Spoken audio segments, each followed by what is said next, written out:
Hi, everyone, and welcome back. Tom Slivick with Troy Bauer. How you doing, Troy? Hey, Tom, I'm well. Thank you for having me. Well, thanks for being here today. Okay. So did you pass any ducks on the way in? A lot of ducks are flying low. I'm telling you, it is raining like a cow peeing on a flat rock out there. Okay, so we're going to continue those metaphors. All right, now, so where did you drive in from? Well, I live in Lockford, Okay. so we're on a short schedule at the fairgrounds through the winter. We're just 2 days a week, Tuesdays and Thursdays, and so I come up here just to see you. Well, Tom. you live out there in farm country too, huh? Yes. Okay, yeah, so yeah. Lockford, a great place that I see whenever I go to Well, it's, Stockton. you know, Okay, big there you go. city out there. You know, No, we wait, have actually. we have a stoplight. You know. I like what they've done to the brick building.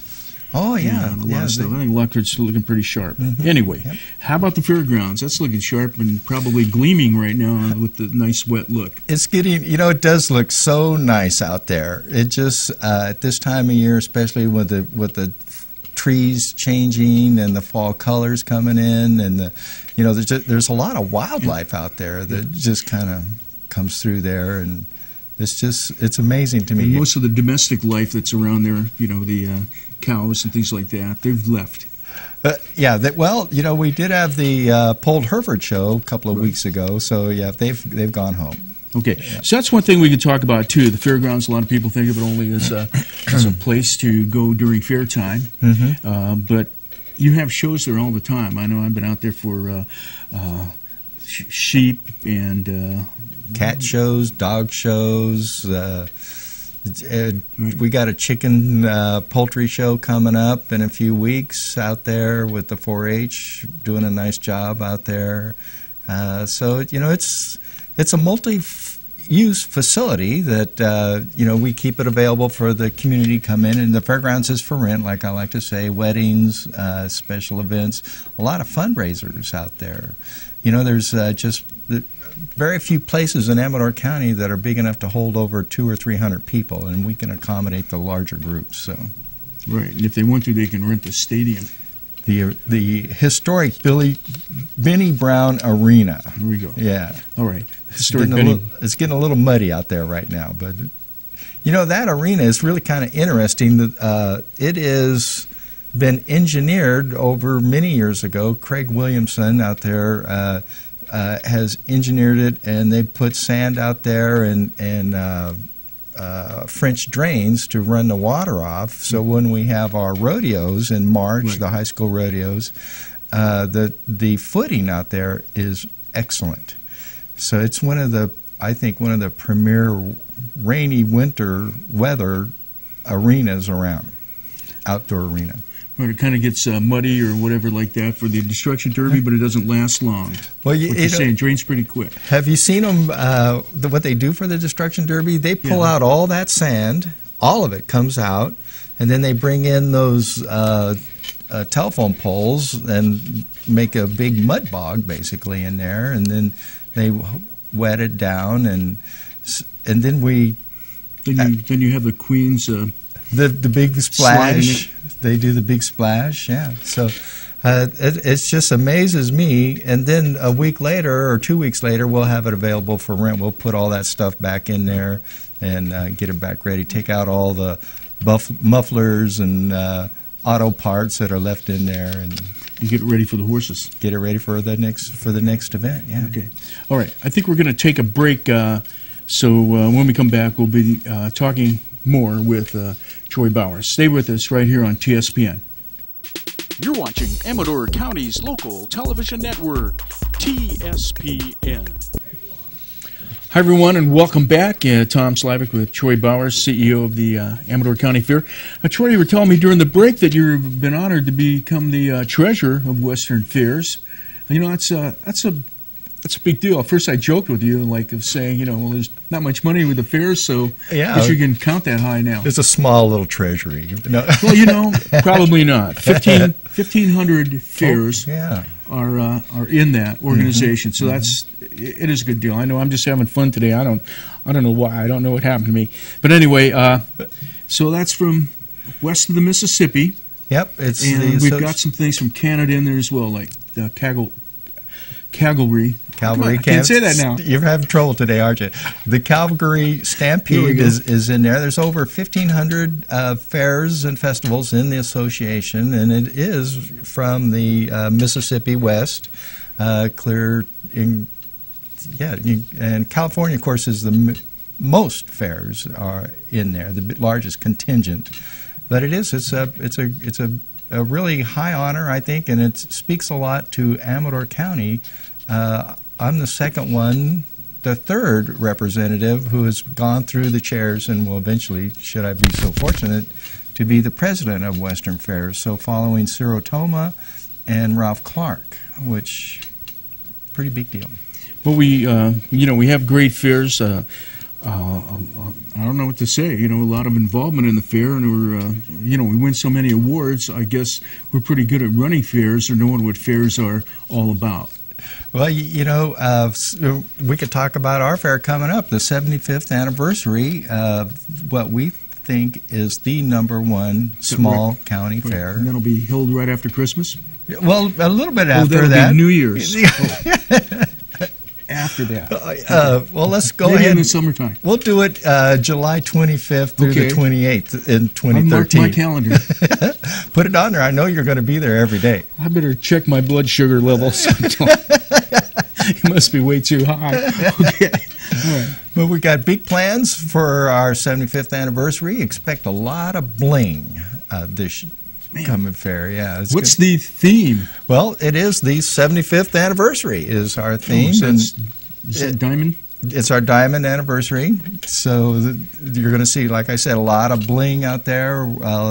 We're working with our exhibit department and putting together our special competitions. And, we'll be doing a lot of displays with the families, the generations of families who have built the Amador County Fair. And it's going to be great to see all the generations of people who have exhibited out there, who have, built that thing, contributed to it. This truly is what I think is a wonderful reflection of the community, the spirit of Amador County. Okay. Now I'm thinking it'll be easy then for me to meet from little Johnny on up to great grandma. They're all there. While I'm out there with my microphone.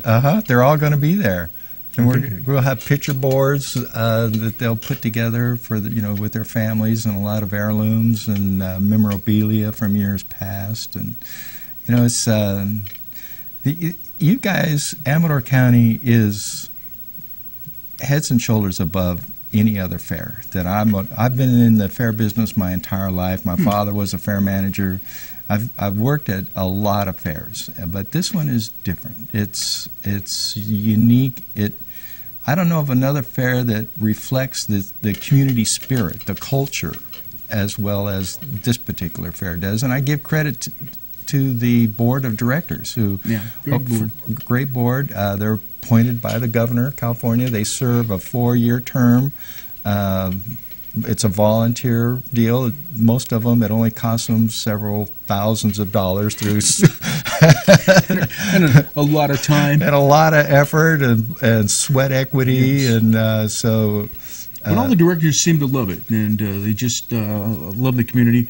So many people in the community are just so fond of it and cherish it and celebrate it all the time. And celebrate it all the time. Yeah, it truly is part of the fabric of Amador County, and I just get the biggest kick. Just whenever I think about it, I think, how lucky am I to be here at this time?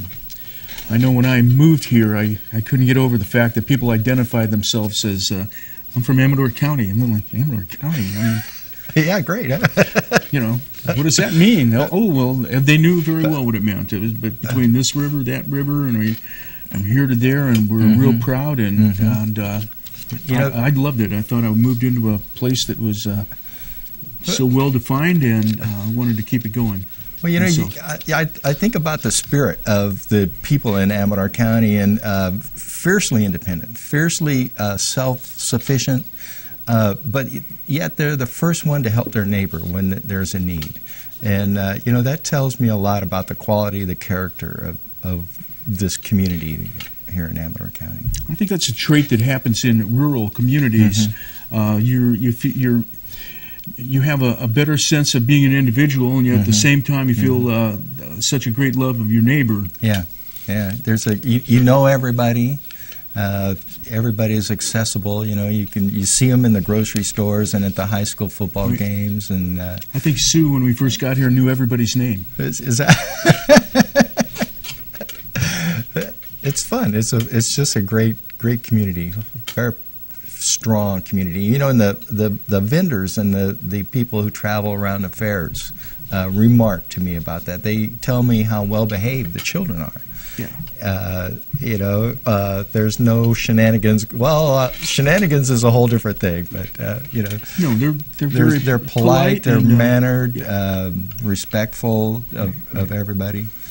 One of the we have the high school, there are the elementary school, Plymouth Elementary, right next door, and I like to ask the kids, what do you like about the fair?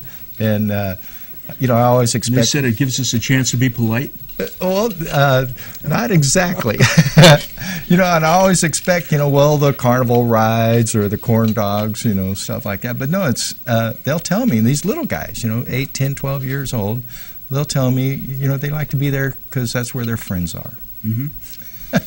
Right, and it's during a long enough break in school that they can get back together with all the friends. And, but that's really what you're pointing out, too. That's what I think that fair is. It's almost like our homecoming. Homecoming for so many people get to sit around on the midway and the beauty of that, listen to music and talk to friends that they haven't seen in a while. Yep. Or talk to friends they just saw yesterday. Yesterday, yeah. 75 years ago, they had the idea, they wanted to do three things. They wanted to create markets. They wanted to stimulate the economy, increase trade, create a business environment at the annual fair. They also wanted to test technology and improve skills through competition, particularly agriculture. You see that, through, especially when you go look at our old engines out there. That's what they were doing. They were showing off that new technology, that new pump that they had just invented. Showing off. And, they were being judged through competition. They improved their skills. Okay. And they also wanted to recruit young people for agriculture. And we do all that. Okay. So it's a time to show off and share at the Amador County Fair. And grow. The Diamond Year. And what's the name of it again? And then we're going to take our break. Amador County Fair, the 75th anniversary. 75th anniversary? Yep. That's the theme? That's our theme. Boy, that was a simple theme. Okay, stay with us, everybody. We'll be right back on TSPN's News after this break. You're watching Amador County's #1 news and sports leader, TSPN.